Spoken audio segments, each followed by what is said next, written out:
Bienvenue à tous. Welcome to the International Press Review here on France 24. Today, Richard Thompson's been through all the front pages. Richard, where would you like to start? Well, if we just quickly whiz through the front pages here in France, Le Figaro, of course, leading on the parcel bomb attack. The parcel bomb attack yesterday. on the building where Sarkozy's business used to be. That's right. Yeah, the mysteries of the parcel bomb there. Of course, a lot of conjecture about the source of that attack, and the left-wing daily Libération leading on Sarkozy's message to the FARC in Colombia, asking for Ingrid Betancourt to be released. Betancourt's picture there, her two kids below it. Okay. Yes, and now down to other business, and Darfur is moving back up the agenda with the EU Africa Summit in Lisbon this weekend, and there's a big splash on this on the front page of Britain's Guardian newspaper.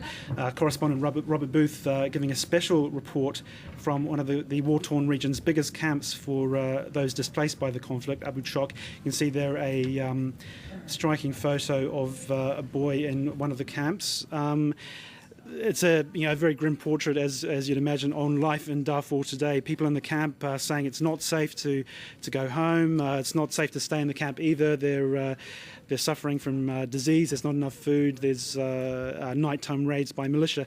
And the article says that there are fears that Darfur could tip again into widespread fighting between rebel groups, government forces, and the Arab militia, the Janjaweed. So it's shocking this is still going on, isn't it? With all the international attention, but it's still continuing. Robert Booth, there, great reporter, doing a good piece. Yes, indeed. It's worth checking out. The other big talking shop, of course, still ongoing at the moment, is the International Climate Change Summit in Bali. This is the controversial conference where apparently all the people flying in used more carbon footprints than small African nations or something. It's indeed, ridiculous. And we're roughly at the halfway point. A lot of articles about targets, banding figures about. It's all quite sleep-inducing, to be honest, but I did find something a little bit different, an opinion piece in the Jakarta Post, Islam's Green Dimension.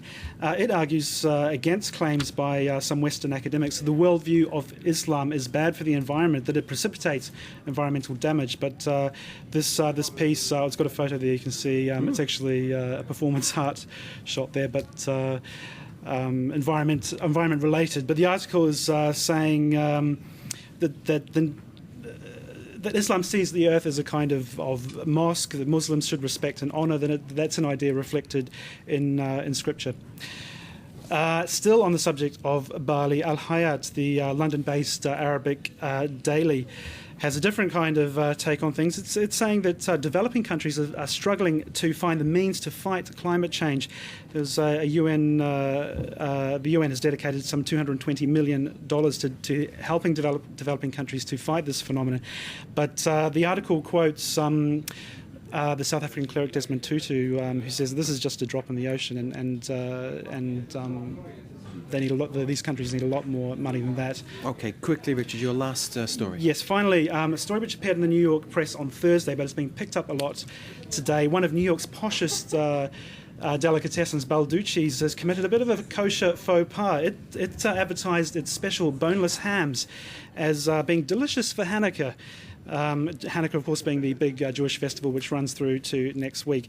The New York novelist Nancy K. Shapiro was the one who spotted the sign, and rather than alert the management, she actually just took a photo and posted it on the internet. So, but the management's blaming it on one of its staff. So as welcome as a pork pie at a bar mitzvah, you might say. Richard, thank you very much for joining us. That was our pleasure. International Press Review.